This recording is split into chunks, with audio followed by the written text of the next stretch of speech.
Hey everybody, it's JANG here from JANGBricks.com with a look at the LEGO Star Wars Death Star. Originally released in 2008 and updated once since then, this comes with 3,803 pieces. It features 24 minifigs plus one creature. The Death Star assembly itself is 16 inches tall and wider than that. It has 4 levels and 12 distinct areas around it. Not including minifigs, the Death Star itself weighs over 11 pounds. So we've got a lot to look at here. Let's go ahead and get started. I'm going to focus on this and then get to the figures later on. Here we go. Let's start up here on the top with a look at the main super laser weapon targeting and control center. This has a couple of stations that are supposed to hold minifigures. This one can hold a minifigure quite well. It can sit right in there. A little rotating console setup, kind of an island where they have various computer displays and things. We've got another one here, but it's occupied by a little bit of a knob in the center. That's actually going to be used to control the super laser. You can actually change the aim of it, as you can see when we zoom out. You can change the aim of it by turning it a little bit here to kind of change where it's focused. You can also change the elevation. You can see that you can bring it up and you can let it go down a little bit. We'll see that in more detail once we get down to the second level. Here's another really interesting feature. It's a fairly empty and plain room. You know, there's not a whole lot up here, not a whole lot of space on this top floor. This is really cool and recognizable from A New Hope.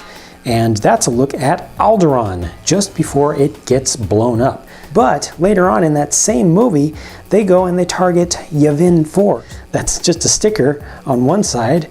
And then there's the sticker for Yavin 4 with the countdown on the other side, showing the sort of X-ray style projection of when the planet is going to be visible and when you'll be able to actually fire on it from the Death Star. Now we'll move around to the next section. This is the conference room. So this just has a bunch of seats and they all swivel around. So this is a good place to have your big high-level command meetings. And I believe this is also the spot where Darth Vader gets told off in A New Hope. Let's go ahead and move on. These are turbo laser turrets. What I'm actually doing to aim these, to change them, or their angles, I'm moving this little grip that's down below that just allows you to hold on to it and turn these back and forth. You can also change the elevation of each pair separately over here by using just the little knob here.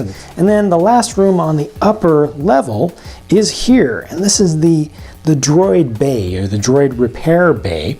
So this is actually a separate little assembly here, just a little cart, has some little stuff in it. There's a printed piece with a gauge on it, and then you've got a loudspeaker piece. You know, this is just the spot where they torture and work on the droids, tearing them apart and stuff. So you've got some tools to work on them with here. You've got a little station with a magnifying glass on it. Just on this table, you can sit a minifigure right there. You can stand a minifigure next to here.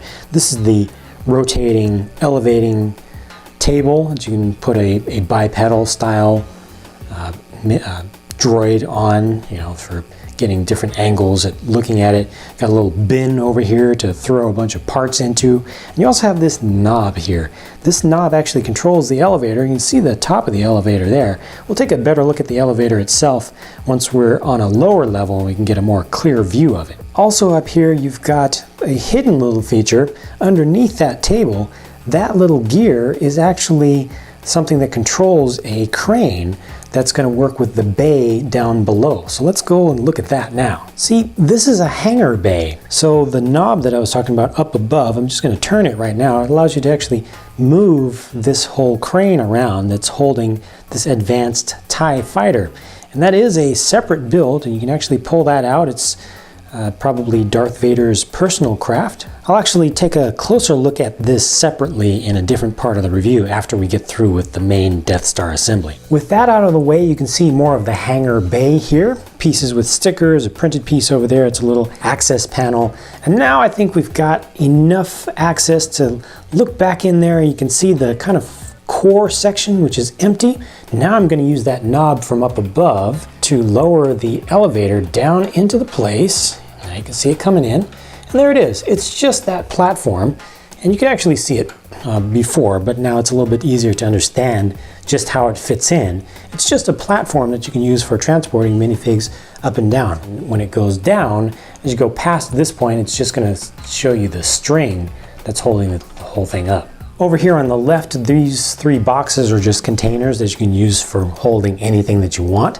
And then over to the right, we saw the wall access panel. You've got a nice sliding door there. You can actually open that panel, that door, kind of a blast door, remotely. See, it just slides very nicely. And that's actually accessed from a panel in the next room. It's tough to see in there because it's kind of dark, but right there is one single knob piece, and that actually has a gear on the other side, and the door, the blast door, actually just travels on a linear set of these teethed gear pieces, just straight, and they go all the way through there. You can also see a number of printed slope pieces, so that's just another area with a whole bunch of controls. And this is a good spot to actually see inside behind the super laser, while I've got it all bright so you can see in there a little bit. And you can actually see a little bit more of the mechanism. They've got the worm drive gear in there, little clear Technic gearbox, which is what's used for elevating. So when I turn that inner knob from the upper level, that's what causes it to rotate up and down. I had to use a worm drive to be able to have enough strength there to make it go slow enough, and the entire thing rotates, that entire assembly. Here's a good look at the super laser in the middle of its firing sequence. We're actually towards the end. You can see that they use a large dish piece in the middle, and then they make it even larger by using a variety of wedge plate pieces and just regular plate pieces all put together to end up creating something that looks pretty recognizable. You know, it's the eye of the Death Star. This one's really modeled mostly after the version in A New Hope. Yeah, here's looking at you, kid. What's up? Looking around at the other side of the super laser, you can see you've got another panel back there. You've got one of the iconic levers that gets pulled as part of the firing sequence, and just some clear or trans-clear pieces that represent the windows. Next over here, this is the detention block. So this is the spot where you go in to try to rescue Princess Leia in the first movie, the episode 4. With a little more light shown on there, you can see how they've kind of faked perspective with a combination of that sticker that's on the back wall and the use of these really long, narrow wedge plates, which just kind of show a narrowing walkway towards the back, and also these little edges, these parts that jut out from the sides, get closer together as they go farther back in there. So they actually move them in one stud at a time. They also reduce the height of the ceiling as you go back in there.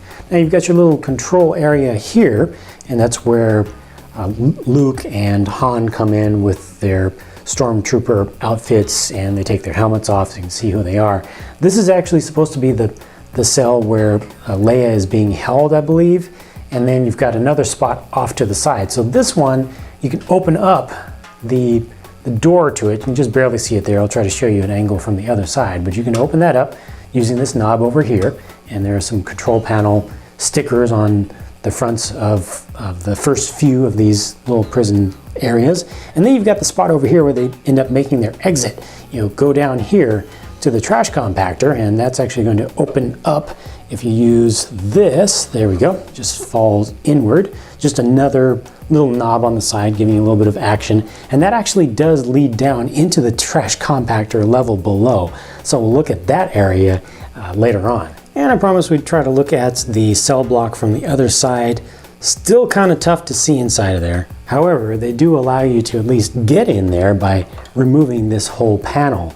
So now you can see that's where you would actually be able to sit figures in. Wish that little Technic axle was done in black so it wouldn't be quite so obvious, but that's all that you can see from here. And finally, the last room on this floor is Emperor Palpatine's throne room. So there's his throne right there, and you can rotate that seat around, and you can see you've got a printed round windscreen kind of piece up there for him to look out. That actually looks into the hangar bay, so you can just imagine all that being open on the other side. And I'm going to turn the hangar bay crane to the other side just so you can see a little bit more clearly out the window. That's a little bit better, I guess, but you kind of want, there we go, that's more like it. That's the view that we want to see.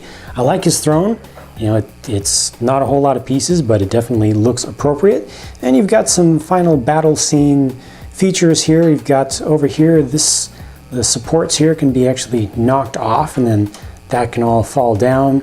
You've got some things that you can use to force push and move around. You've got the little walkway where Luke in Return of the Jedi finally strikes down Darth Vader, and you've got the spot where you've got holes on the sides here. You can actually throw Emperor Palpatine down through those holes into the vast abyss below. And what you see up above here is just what I had been using earlier to control the angling of the 2 turbo laser turrets, and that does it for this level.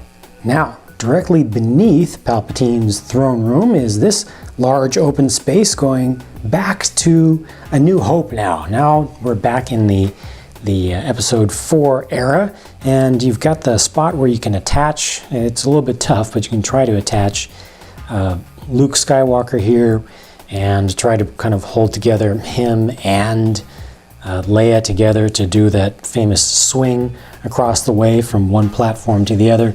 You can try to put your little stormtroopers at different levels, both above and below, trying to shoot at them. So that's kind of trying to simulate that area. Let me take a look at the floor just a little bit so you can see just how much space there is, but that's pretty much what's going on in here. And when you get up really close to it like this from this angle, it really looks big and expansive. Moving to the next level over here, or the next section, let's get a better angle on this. This area is part of a corridor that can be used for foot chase kind of scenes. It actually connects directly to the next room with a completely open wall right here.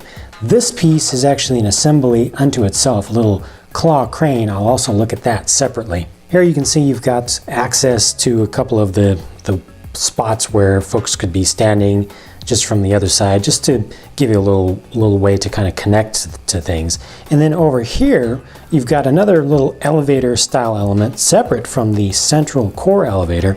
And this one is actually operated from a crank over here, and you can already see the two gears that are in there. That's actually just to provide extra friction to the thing, and the spool is there, so you can crank that up, and that leads up to this upper level that we saw before. So that's what that hole in the floor is about right there. It's a good place to bring stormtroopers up. Next around here, you've got one of the Death Star guns, one of the defense cannons. That's not just for looks. This one actually will shoot. It's got one of these large Technic cannon pieces on there. It's an excellent working piece, but gosh, it sure does add a whole lot of extra bulk to this thing. This could have looked really nice, but this way it actually works. So pull back on that, and this shoots out at quite a rapid pace. This thing has a rubber tip on it, and just one of the best working shooting mechanisms that Lego has ever created, and that thing can shoot straight and far. You see this thing can rotate around and can also change in elevation, and it's got a spot for 2 operators, so you can put 2 of your Death Star troopers in there, or if you've got some later sets, you've got some Death Star gunners, you can put those in their correct spot. That's just perfect. Nice little platform right here. And then as we move over to the next section here, this is the famous trash compactor, and it's got some trash in there, and they've tried to simulate a little bit of the liquid surface beneath there. Sorry, I've had to dump so much light into here. It's really a dark room, just naturally lit. And you've got some various trash in here, some hoses and stuff, and you've got these pieces that you can use to try to prop up the edges of the walls that are going to come in on you. You can try to connect them together, and of course fail at that, but those are important to put in there. You can also put the trash compactor monster in here, but we'll look at that with the minifigs. The best thing here is that the walls actually will come together on you. You've got some fake forced perspective here with the way that the walls are angled in, but the idea here is that you're kind of looking at this with a wide angle lens, and you can bring those together by pushing on this thing up above, just a small little Technic mechanism. You can see it's trying to actually squeeze everything together. But of course, at the very last second, you get saved, it gets stopped, and the door opens. And this is a little bit tough in here. There's a lot of friction, but that will slide open that door. You can see my finger over here. It's operating the little slide for that, just a manual slide, no gears or anything. And that opens everything up into the elevator space. Now, if you do put the elevator down in that space, then it just kind of works as a platform and part of the floor, so you can basically pretend that you walk through there and emerge on the other side. Now finally, the last thing on this level is the tractor beam control section. So this is the spot where Obi-Wan, old Ben, is going to come around and he's going to turn all these levers to turn off the tractor beam controls, and you can see a little bit of the energy beam going up there, so you gotta sneak around there and make sure that you don't get noticed. But otherwise, not a whole lot of stuff going on here at all. Just a big flat area, and you do have that one open area that's showing you the view to the next area where Luke and Leia are gonna swing across the big chasm there. So that's all there is to this level. Lastly, down underneath, you do have enough space to just fit some figures in there and do some stuff if you want to. It's just a big, mostly open space. I mean, you've got the chasm area here, but it's still another level down below. You can put figures in there. You can use that as general storage for your extra figures and extra versions of figures and stuff, but really not a whole lot going on there. And I do believe that means we've gotten through with the Death Star structure and we can move on to some of the smaller things, including those figures. Really quickly, I promised to show Vader's advanced tie, so here's that now. It does have the right shape to it. I appreciate that. It's got the right kind of range of colors to it. I appreciate that. Nice. These little round bits in the back, very good, very good. Nice use of these partial cone pieces on the sides.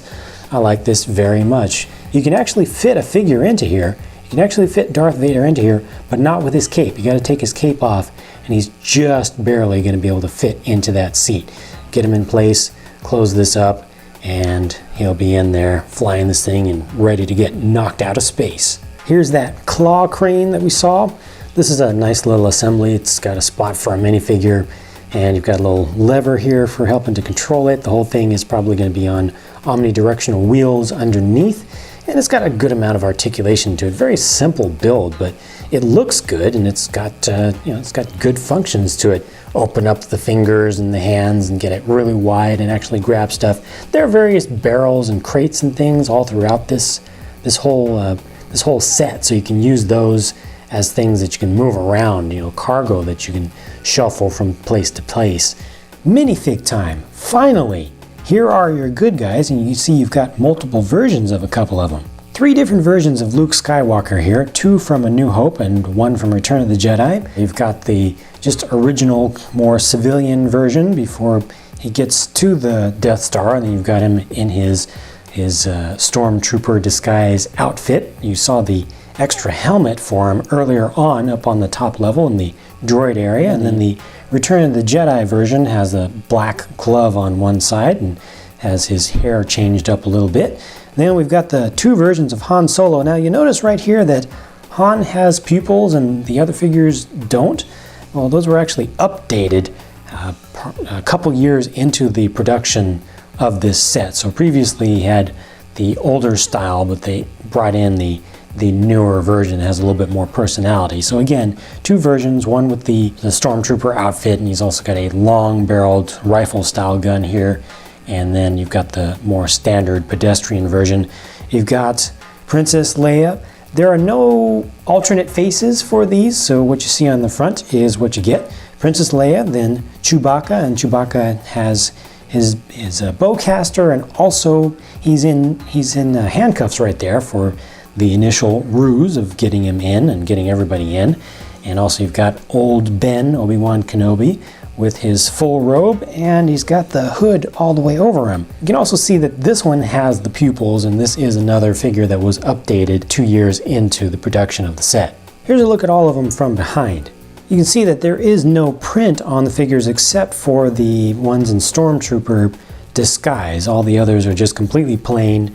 Except for Chewbacca. I mean, that's got that whole one-piece headpiece with the kind of bandolier around. Also, Obi-Wan underneath has no print on the back of anything on him.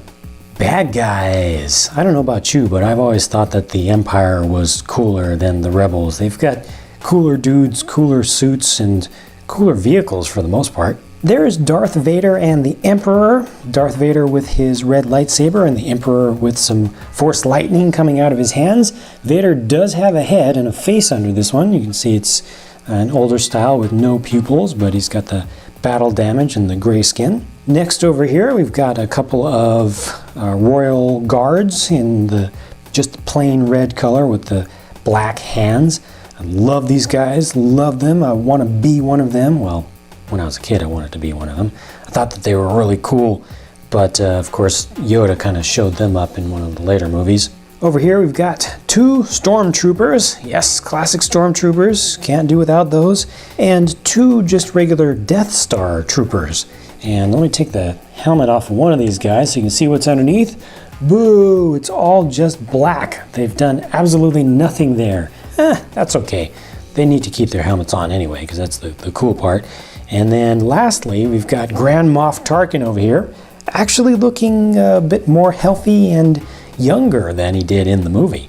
Once again, from behind, there's not a whole lot to see. None of these figures, once again, have any sort of printing on their backs, so just imagine solid colors, except for the stormtroopers, so that's just the same story as before. Everybody else is just completely plain. Lastly, we get the droids, etc. C-3PO, R2-D2, a generic black protocol droid, and R2-Q5, just another astromech, a bad Imperial astromech. Next, we get the interrogation droid here on a little bit of a pole. Would have been nice if that was clear, because he's not supposed to be actually standing on anything, but got just one single tool of torture there on the side, just a screwdriver. And they did update the tools that were included in this set. I forgot to mention that earlier. Originally, there was the old version of the tool mold set, but now they've got the newer version, which has some nicer molds. And then you have a generic assassin droid, not IG-88 unfortunately, but just a generic one. Still does the trick, just not as cool. And the unforgettable mouse droid. Well, maybe it is forgettable, but I'll always remember it. Let's take a quick look at the droids from behind. So these are the most important ones to see because they've actually got interesting prints on their back surfaces. So that's a cool thing to see. And these guys do not, the interrogation droid and the fake IG-88. But the last thing to look at is the Dianoga, the trash compactor monster. So they've actually built up the entire thing here. A little build. You know, it's nice that you get to put together a character or a creature yourself. And this is a pretty cool looking one. He's got the eye that sticks up above the water surface. It does fit into the trash compactor area, but let me tell you, it makes it really crowded really fast because it's a really small space. This is actually an elephant trunk piece in tan here. That's used to elevate the neck. And there's a look from underneath so you can see the rest of the construction. Whoo-wee! There you have it, ladies and gentlemen. The Lego Death Star. One of the most massive things that they've made. Not the biggest by any means, but pretty massive. Has a ton of stuff going on with it. The most minifigs released in a regular set to date. And just an awesome thing overall to behold. As for my personal opinions about this set, I feel like there were a lot of compromises made to bring so much functionality, especially play functionality, into it. Made a lot of the spaces very small and kind of detracts from the look of the thing as a display model, just to me. Personally, I would have preferred fewer scenes from the 2 movies to be captured as interior playable details so that we could have gotten a cover around the outside. Then again, that would have limited it to being just one particular version of the Death Star, which would have brought it into the same territory as the Ultimate Collector's Series Death Star 2. There are pros and cons to both approaches, but regardless, this is still an awesome set, any way you look at it. So that wraps up this video. Thank you so much for taking the time to watch all this. I hope you enjoyed that, and I hope that you'll stick around to check out more of my videos on my channel. And if you want to stay on top of everything that I do that's LEGO related, you can follow my blog at jangbricks.com. Also, feel free to share your opinions about this set in the comment section. Whether you agree with my views or not, whether you like the set or not, your opinions are appreciated. Thanks again, and I'll be talking to you again soon.